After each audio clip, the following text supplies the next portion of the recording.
ज़माना और समय बहुत तेज़ी से भाग रहे हैं। कभी कभी फील होता है कि अभी कुछ दिन पहले ही तो जनवरी आया था और अब फिर से एकदम से एक नया साल हमारे सामने है।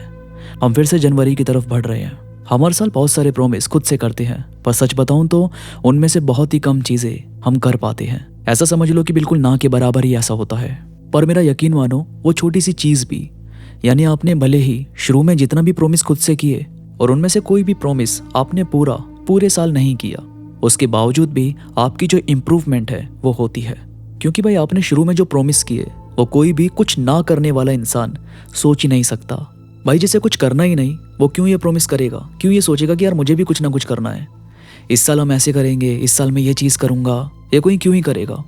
जाहिर है ये बातें सिर्फ उसके अंदर आ सकती है जो ये चाहता है कि मुझे ये टाइम ख़राब नहीं करना है, मेरा टाइम ख़राब नहीं होना चाहिए, जिसे पता है कि मेरे लिए क्या ज़रूरी है, जिसे पता है कि मेरा टाइम कहाँ पर इन्वेस्ट होना चाहिए। अब जिसे सिर्फ सुबह उठना है, पूरे दिन बैठे रहना है या यहाँ वहाँ घूमकर ऐसे टाइम बिता देना है, कभी इम्प्रूवमेंट और ग्रोथ की तरफ नहीं सोचना।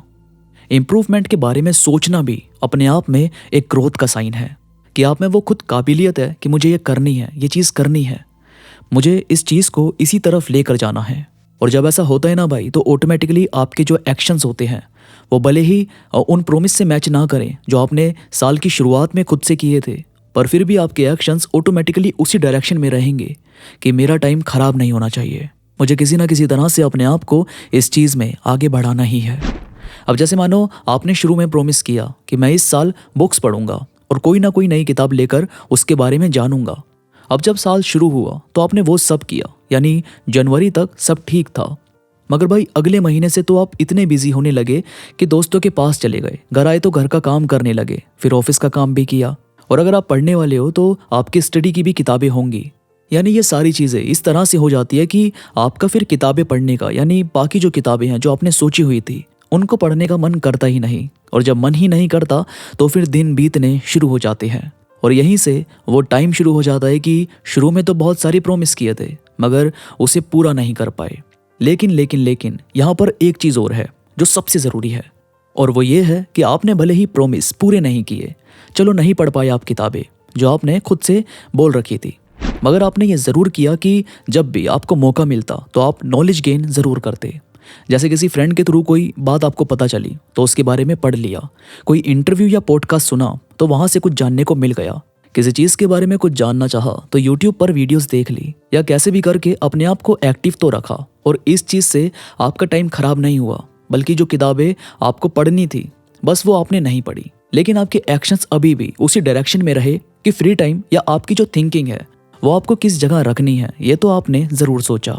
या ये कह सकते हैं कि ये सब ऑटोमेटिकली उसी डायरेक्शन में रहेगा अगर आपने शुरू में खुद से प्रॉमिस किए हैं। तो ये जो हम शुरू में फैसले लेते हैं कि मैं ये करूँगा, ऐसा करना है, वैसा करना है, ये सब कुछ बहुत ज़रूरी है। अगर आप वाकई अपनी लाइफ में अपने अंदर इम्प्रूवमेंट चाहते हैं तो ये शुरुआत करनी बहुत ज़रूरी है। तो अब जो नया साल आने वाला है उसके लिए आपको कैसे खुद को तैयार करना चाहिए, खुद में क्या क्या चीज़ें रखनी चाहिए, या हम अभी से अपने आप को कैसे तैयार कर सकते हैं, उसी के बारे में हम आज बात करेंगे। तो सबसे पहली और ज़रूरी चीज़ जो है वो है माइंडसेट तैयार करना। पूरे साल में ना हमारे साथ इतनी चीज़ें होती है कि हम ज़रा सा हिल जाते हैं, हमें समझ में नहीं आता कि अब क्या करना है, कैसे करना है। तो यार अगर हम नए साल में एंटर हो ही रहे हैं तो नए माइंडसेट के साथ एंटर होते हैं, एक फ्रेशनेस लेकर चलते हैं। यानी अभी हाल ही में जो हुआ है, जो आपको फील हुआ या जो नेगेटिव थॉट्स आपको फील हुए, उसे थोड़ा सा साइड करके आपको ये करना होगा कि आप खुद को प्रॉमिस करना होगा कि मुझे नेक्स्ट ईयर किन बातों पर सबसे ज़्यादा ध्यान देना है। यानी आपका माइंडसेट ही क्लियर हो जाए तो ज़्यादा सही है, जिससे बाद में किसी भी तरह की प्रॉब्लम आपको ना लगे।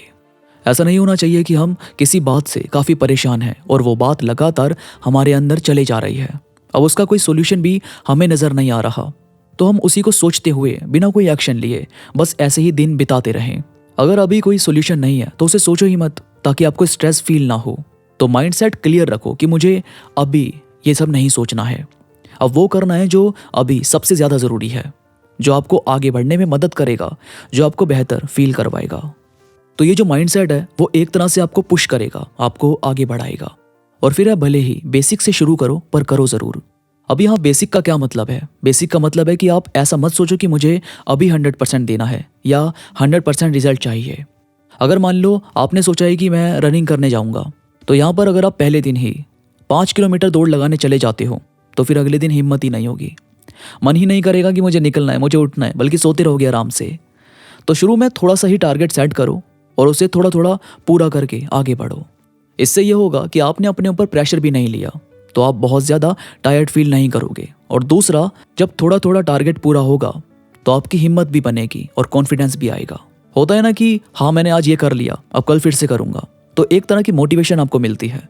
और जब थोड़े थोड़े रिजल्ट्स आपको देखने को मिलते हैं तो उससे भी आपको अपनी ग्रोथ दिखाई देती है, जिससे आपकी और हिम्मत बनती है। और फिर है कि अभी से कोई ना कोई गोल देखो और उसे सेट करो। असल में ना यार, हम बहुत ज़्यादा टाइम सोचने में लगा देते हैं कि ये चीज़ करनी है।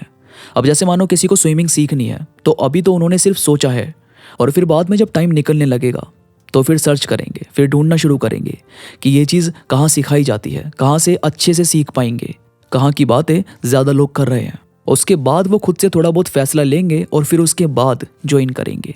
तो भाई जब आपको ये फाइनल हो कि मुझे इस गोल को सेट करना है, मुझे इस चीज़ में जाना है, तो आप उसकी पहले से ही तैयारी करके रखोगे ना। उसके बारे में जानना, उसके बारे में रिसर्च करना आप पहले से करके रखोगे, ताकि जब आपने टारगेट सेट किया है कि मैं इस मंथ से ज्वाइन करूंगा या क्या करना है, उस काम को आप टाइम से कर सकें। इसीलिए आपका पहले से तैयार रहना, पहले से तैयारी करके रखना ज़रूरी होता है। और फिर इमोशनली मैच्योर बनने पर ध्यान दो। हम वक्त के साथ काफ़ी बदलते हैं, काफ़ी सारी चीज़ें हम सीखते हैं। कभी कभी हम हर्ट होते हैं और कभी कभी कोई दूसरा भी हमारी बातों से हर्ट हो जाता है, पर हमें कोशिश यही करनी चाहिए कि अपने और दूसरे की भावनाओं को समझना चाहिए। अगर आपको पता है कि कहीं पर आपकी इज्जत नहीं है, आपका टाइम खराब हो रहा है, किसी रिलेशन में आप खुश नहीं हो, तो आप में एटलीस्ट इतना होना चाहिए कि आप उससे निकलें और अपने इमोशंस, अपने टाइम की वैल्यू करें, ताकि जब कोई ऐसा मिले जो आपको समझे अच्छे से, जो आपकी और आपके टाइम की वैल्यू करे, जो आपको अंडरस्टैंड करे, वहाँ पर आप अपने इमोशंस शो कर सकते हैं। तो जहाँ आपको लग रहा है कि आप बेहतर फील नहीं कर रहे, वहाँ आपको ये सब नहीं करना चाहिए और ये सब मैच्योरिटी के साथ हैंडल करना चाहिए, ताकि आपकी जो आगे की लाइफ है वो ब्यूटीफुल बने। शायद यहीं से हर इंसान में मैच्योरिटी आती है, यहीं से ऐसा फील होता है कि अब आप सही फैसले ले सकते हैं। और फिर है अर्निंग कैसे करनी है, स्किल्स कैसे डेवलप करनी है, कौन सी स्किल्स सीखनी है, इस पर ध्यान दो। अर्निंग का एक मेन रोल रहता ही है हमारी लाइफ में, और ये भी डिपेंड करता है कि आपने क्या सीखा है। जाहिर है जो आप सीखोगे वो आपके एक्सपीरियंस में काम आएगा, और एक्सपीरियंस आपको अपने काम को और अच्छे से करने में मदद करता है, और अच्छा काम आपको अच्छी अर्निंग करने में मदद करेगा। तो भाई ये ज़रूर देखो कि आपकी जो स्किल है वो क्या है, आप क्या सीख सकते हो, आपको क्या इंटरेस्ट है, तो वहाँ से आप अपनी ग्रोथ को आगे बढ़ा सकते हैं। और फिर रिलेशनशिप से भागो मत, बल्कि सही लोगों के साथ सच में टाइम बिताओ, जिससे अकेला फील ना हो, बल्कि काफ़ी रिलैक्स और अच्छा महसूस हो। रिलेशनशिप से लोग एक टाइम के बाद बचने लग जाते हैं, उन्हें ऐसा लगता है कि ये सब तो बेकार है, टाइम खराब होता है। पर यार ये सोचो कि रिलेशनशिप सिर्फ गर्लफ्रेंड या बॉयफ्रेंड में नहीं होता। रिलेशनशिप एक रिश्ता है, जो आपके खास लोग हैं उनके साथ आप टाइम बिता रहे हो, ये बहुत सही चीज़ है। आपको जब भी टाइम लगे तो अपने आप को बैठाओ अपने दोस्तों के साथ, उसमें जो आपकी बात होती है वो वही होती है जो आपको कनेक्ट रखती है, खुद से भी और अपने दोस्तों से भी।